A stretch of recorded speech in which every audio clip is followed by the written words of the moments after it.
బచ్చలకురి Joseph alias ప్రశ్న రావణ్ వెనకాల పూర్తిగా వైసీపీ పార్టీ ఉంది, జగన్మోహన్ రెడ్డి ఉన్నాడు అని ఇప్పుడైతే ఆధారాలతో సహా బయటపడింది. ఎందుకంటే ఎప్పటి వరకు ఈ జోసెఫ్ కేసుని అలియాస్ రావణ్ కేసుని వాదించుకుంటూ వచ్చినటువంటి న్యాయవాది జడా శ్రావణ్ అనే వ్యక్తి ఎవరైతే ఉన్నారో ఆయన పూర్తిగా ఈ కేసు నుంచి నేను ఇక బయటకు తప్పుకుంటున్నానని చెప్పి స్వయంగా ఆయనే ఒక మీడియాతో మాట్లాడుతూ చెప్పారు. ఎందుకు తప్పుకుంటున్నాడో కూడా ఆయన చెప్పాడు. వాస్తవానికి మొదటి నుంచి కూడా రావణ్ కేసులు నేను వాదిస్తూ ఉంటే మధ్యలో ఈ రావణ్ టీం నుంచి ఒక మహిళ జగన్మోహన్ రెడ్డితో కాంటాక్ట్లోకి వెళ్ళడం, ఆ తర్వాత జగన్మోహన్ రెడ్డి నేను లీగల్ సహాయం చేస్తానని హామీ ఇవ్వటం, ఆ తరువాత న్యాయవాది పొన్నవోలు సుధాకర్ రెడ్డి రంగంలోకి దిగటంతో నేను కొద్దిగా అంటే నేను కేసు వాదిస్తున్నప్పుడు కనీసం నాకు సమాచారం ఇవ్వకుండా ఎదుటి వ్యక్తి దగ్గరికి వెళ్ళిపోయి న్యాయ సహాయం కావాలని అడగటం, వాళ్ళ న్యాయ సహాయం తీసుకోవడానికి సిద్ధపడటంతో నేను ఎందుకని తప్పుకున్నానని చెప్పి ఆయన చెప్పాడు. సో ఇప్పుడు పొన్నవోలు సుధాకర్ రెడ్డి రంగంలోకి ఎలా దిగాడు అంటే జగన్మోహన్ రెడ్డి ఆదేశిస్తే దిగాడు.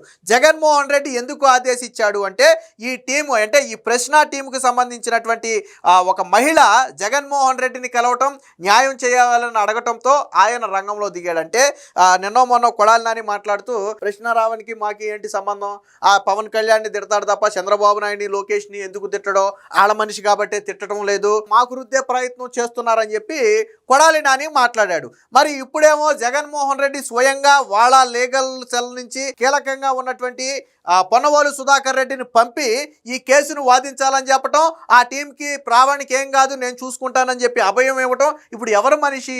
చంద్రబాబు నాయుడు లీగల్ సహాయం ఇచ్చాడా, జగన్మోహన్ రెడ్డి లీగల్ సహాయం ఇచ్చాడా? ఎవరు లీగల్ సహాయం ఇచ్చారు?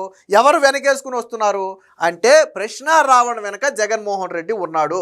వాస్తవానికి జగన్మోహన్ రెడ్డి ఇంత బలంగా స్టాండ్ తీసుకోవడానికి ప్రధాన కారణం ఏంటంటే అసలు జగన్మోహన్ రెడ్డి కొంత ఫైనాన్షియల్ సపోర్ట్ చేయటంతోనే ఈ వ్యక్తి విచ్చలవిడిగా ఆ ప్రభుత్వం మీద కావచ్చు, పవన్ కళ్యాణ్ మీద కావచ్చు తీవ్ర స్థాయిలో విరుచుకు పడుతూ వీడియోలు చేశాడు అనేది ఒక వాదన. అది అవునా కాదా అనేది దర్యాప్తులో తేలుతుంది. జగన్మోహన్ రెడ్డికి ఏ వైసీపీ నేతలతో సంబంధం ఉంది, ఏ నేతల దగ్గర నుంచి ఆ రావణ్కి ప్రతి నెల అకౌంట్లో డబ్బులు పడుతున్నాయి, ప్రకాష్ రాజ్కి రావణ్కి ఉన్న సంబంధం ఏంటి, ఇవన్నీ కూడా దర్యాప్తులో బయటకు వస్తాయి. కాకపోతే ఇప్పుడు రావణ్ వెనక ఉన్నది మాత్రం జగన్మోహన్ రెడ్డి. ప్రస్తుతానికి రావణ్ని కాపాడుతాను అని చెప్పి లీగల్ సహాయం ఇవ్వడానికి ముందుకు వచ్చినటువంటి జగన్మోహన్ రెడ్డి నైజం అంటే దేశం మీద కావచ్చు, హిందూ మతం మీద కావచ్చు దారుణమైనటువంటి వ్యాఖ్యలు చేసినటువంటి వ్యక్తికి జగన్మోహన్ రెడ్డి సహాయం చేస్తున్నాడు అంటే ఎలాంటి వ్యక్తులకు సహాయం చేస్తున్నాడు? రావణ్ మీద పెట్టింది కేసు ఏంటి? దేశం మీద యుద్ధం, దాదాపు దేశం మీద యుద్ధం చేయడంతో సమానం. ఎవరైతే మావోయిస్టు నేత హిడ్మా చనిపోయాడో ఆ హిడ్మాని కీర్తిస్తూ, ఆ హిడ్మాని హీరోగా చేస్తూ, ఆ హిడ్మా గురించి వీడియోలు చేస్తే కొంతమంది ఆ భావజాలానికి కనెక్ట్ అయిపోయారని చెప్పి మొన్న అందులో రిమాండ్ రిపోర్ట్లో కూడా రాశారు. రావణ్ని కస్టడీకి అడిగే సమయంలో అదే రాశారు.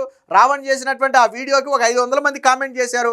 అందులో 400 మంది ఆ భావజాలంతో కనెక్ట్ అయ్యి కామెంట్ చేశారు. రేపు నిజంగానే వాళ్ళు మావోయిస్టులుగా మారితే హిడ్మానే ఆదర్శంగా తీసుకుంటే సమాజానికి ఎంత ప్రమాదం ఇది? సో అలాంటి దేశం మీద యుద్ధం ప్రకటించే వ్యక్తిని, మావోయిస్టులను కీర్తించే వ్యక్తిని, హిందూ దేవతల మీద ధర్మాల మీద విమర్శలు చేసే వ్యక్తిని జగన్మోహన్ రెడ్డి కాపాడటం, పైగా ఇదే రావణ్ అనే వ్యక్తి నాకు దేశం అంటే భక్తి లేదు, నేను మళ్ళీ చెప్తున్నాను మీరు కరెక్ట్గానే అన్నారు, నాకు దేశం అంటే భక్తి లేదు, నేను దేశభక్తుడిని కాదు అని ఆయన నోటితోనే చెబితే అలాంటి వ్యక్తులకి జగన్మోహన్ రెడ్డి సపోర్ట్ చేస్తున్నాడంటే ఇలాంటి సంఘ విద్రోహ శక్తులకి, లేదా ప్రభుత్వాలను కూల్చే ప్రయత్నం చేసే వ్యక్తులకి, లేదా మావోయిస్టు భావజాలాలతో కనెక్ట్ అయిన వ్యక్తులకి, మతాల మీద దాడులు చేసే వ్యక్తికి జగన్మోహన్ రెడ్డి సపోర్ట్ ఇస్తున్నాడు అంటే ఏంటి వాళ్ళ పార్టీ స్టాండు?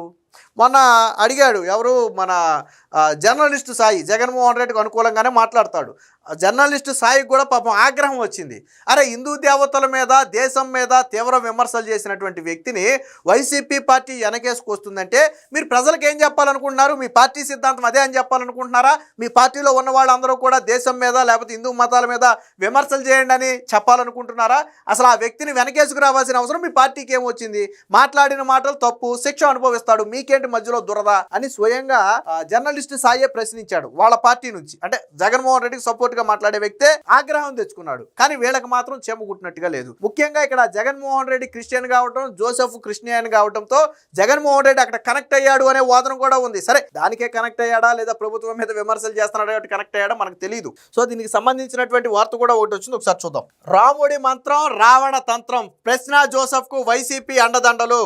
కోర్టులో పొన్నవోలు టీం హాజరు, రావణ్ సన్నిహితురాలికి జగన్ బ్లెస్సింగ్స్. గన్నవరం ఎయిర్పోర్ట్ వద్ద కలిసి భరోసా, ఆమెను విచారణకు పిలిచే యోచనలో పోలీసులు. వైసీపీ ఓడిపోయాక మరింత గరళం, హిందూ మతం సనాతన ధర్మంపై విషయం, పవన్ కళ్యాణ్ పై తీవ్రమైన దూషణలు. రావణ్ తమకు తెలుసని ఒప్పుకున్న అంబటి రాంబాబు, రాష్ట్రంలో కాష్టం రగిల్చేందుకు ఉమ్మడి వ్యూహమా అని చెప్పి చెప్పారు. అయితే ఇక్కడ చూడండి ట్విస్ట్ ఏంటంటే, హే రామ్ సేవ్ ఏపీ అని చెప్పి జగన్మోహన్ రెడ్డి నిన్న రాముడిని తలుచుకున్నాడు. సరే తప్పులేదు, నేనే దాన్ని ఖండించను.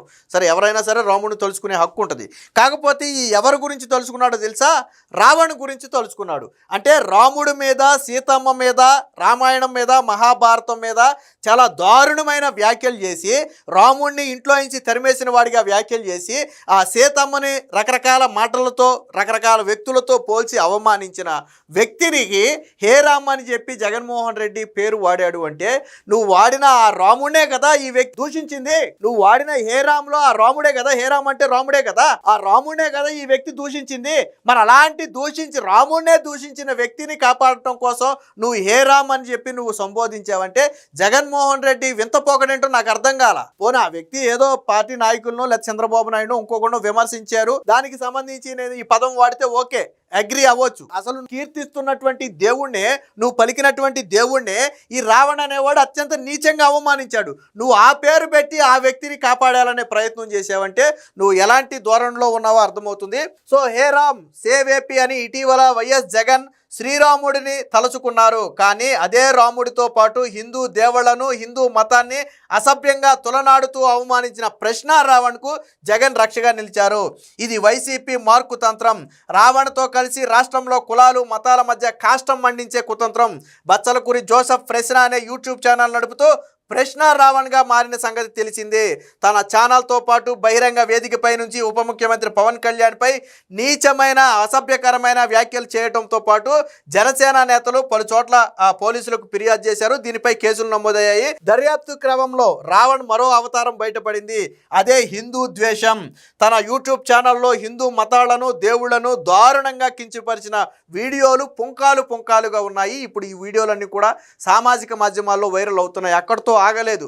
ఎవరైతే మావోయిస్ట్ నేత హిడ్మా ఉన్నాడో ఆ హిడ్మా ఎన్కౌంటర్ తర్వాత హిడ్మాను కీర్తిస్తూ హిడ్మాను హీరోగా చేసి హిడ్మాకు హక్కులు ఉండవా, మావోయిస్టులకు హక్కులు ఉండవా, మావోయిస్టులు బతకకూడదా లాంటి వ్యాఖ్యలు చేస్తూ మావోయిస్టు భావజాలాలు ప్రజల్లోకి వెళ్లే విధంగా వీడియోలు చేశాడు. సో ఇలాంటి వ్యక్తికి జగన్మోహన్ రెడ్డి రోజు అండగా నిలబడే ప్రయత్నం చేశాడు. దీనికి సంబంధించినటువంటి మరొక వీడియో కూడా ఉంది, ఒకసారి మరొక వార్త కూడా చూద్దాం. జోసెఫ్ సన్నిహితురాలికి జగన్ భరోసా. జోసెఫ్ కు ప్రశ్నతో పాటు గళం అనే మరొక యూట్యూబ్ ఛానల్ కూడా ఉంది. గమన అనే మహిళతో కలిసి పలు రకాల వీడియోలు తీశాడు. తన విమర్శకులు ప్రత్యర్థులపై వ్యంగ్యంగా దాడి చేయటం, ఆత్మనిర్భర భారత్ వంటి విధానాలను గేలి చేయటం, ఇంకా రకరకాల కాన్సెప్టులతో కూడిన షార్ట్ వీడియోలు అవి. రావణ్ పై ఉపా కేసు పెట్టినప్పుడు జగన్ ను కలిసేందుకు ఇటీవల గన్నవరం విమానాశ్రయానికి ఈ గమన అనే అమ్మాయి వచ్చింది. జగన్ లోపలికి వెళ్లే ముందు ఆ పార్టీ నేత మల్లాది విష్ణు ఏదో చెప్పగానే జగన్ ఆగి బారికేడ్ అవతల ఉన్నటువంటి గమన వద్దకు వచ్చాడు. తలపై చేయి పెట్టి తనదైన శైలిలో ఆశీర్వదించి అక్కడే దేవినేని అవినాష్ కూడా ఉన్నారు.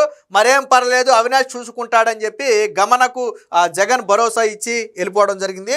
సో ఈ ప్రశ్న రావణ్కు మద్దతుగా శుక్రవారం ఒక రౌండ్ టేబుల్ కాన్ఫరెన్స్ కూడా జరిగింది. ఇందులో వైసీపీ తరపున అంబటి రాంబాబు పాల్గొని ప్రశ్నిస్తే ఉపా కేసు పెడతారా అని చెప్పి ఆయన మాట్లాడాడు. అసలు దేని గురించి రౌండ్ టేబుల్ సమావేశం పెట్టారో నాకు అర్థం కాల. రౌండ్ టేబుల్ సమావేశం అంటే ఆ వ్యక్తి నిజంగానే ప్రభుత్వాన్ని ప్రశ్నిస్తే పెడితేనో, లేదా ఆ వ్యక్తిని వ్యక్తిగతంగా టార్గెట్ చేస్తే పెడితేనో, లేదా ప్రభుత్వం అధికార దుర్వినియోగానికి పాల్పడితేనో మీరు ఒక రౌండ్ టేబుల్ సమావేశం పెట్టి 10 మంది మద్దతు కోరటమో లేదా 10 మంది అభిప్రాయాలు కోరటమో జరిగితే బాగుండేది. కానీ ఆ వ్యక్తి చేసినటువంటి వ్యాఖ్యల గురించి ఆ రౌండ్ టేబుల్ సమావేశంలో ఎవరూ మాట్లాడాల. హిందూ దేవతల మీద చేసిన వ్యాఖ్యలు కావచ్చు, లేదా దేశం మీద చేసిన వ్యాఖ్యలు కావచ్చు, పవన్ కళ్యాణ్ మీద చేసిన వ్యాఖ్యలు కావచ్చు, లేదా ఇంకొక వ్యక్తి మీద చేసినటువంటి వ్యాఖ్యలు కావచ్చు, హెడ్మా మీద చేసినటువంటి వ్యాఖ్యలు కావచ్చు, వేటి గురించి కూడా మాట్లాడాలా నిన్న. మరి దేని గురించి పెట్టారు రౌండ్ టేబుల్ సమావేశం నాకు అర్థం కాదా. ఏ కాన్సెప్ట్తో పెట్టారు? జరిగిందేంటి? రావణ్ మీద పెట్టినటువంటి సెక్షన్లు ఏంటి, వాళ్ళు పెట్టినటువంటి ఆధారాలు ఏంటి? రావణ్ మీద ఆధారాలు లేకుండా కేసులు పెట్టుండుంటే మీరు అడగొచ్చు, మీరు ఏ ఆధారంతో కేసు పెట్టారు, ఆ వ్యక్తిని మీరు హింసిస్తున్నారు, ఇది తప్పు అని చెప్పొచ్చు. అరే రావణ్ ఏం మాట్లాడాడో ఓపెన్గా సామాజిక మాధ్యమాల్లో వీడియోలు వైరల్ అవుతున్నాయి. ఎవరికి సామాజిక మాధ్యమాలు లేవా, మీ ఎవరికి ఫోన్ లేవా, ఆ ఫోన్లో ఆ వీడియోలు కనపడలేదా? మరి అలాంటి వ్యక్తి కోసం మీరు రౌండ్ టేబుల్ సమావేశం ఏర్పాటు చేశారంటే మీ ఉద్దేశం ఏంటి? రేపొద్దున దేశం మీద ధర్మం మీద యుద్ధం చేసేవారిని లేదా మావోయిస్టులకు అండగా నిలబడే వారిని మీరు ప్రోత్సహిస్తూ రౌండ్ టేబుల్ సమావేశాలు పెట్టి వాళ్ళకి అండగా నిలబడతారా? మీరు చెప్పాలనుకున్న మెసేజ్ ఇదేనా?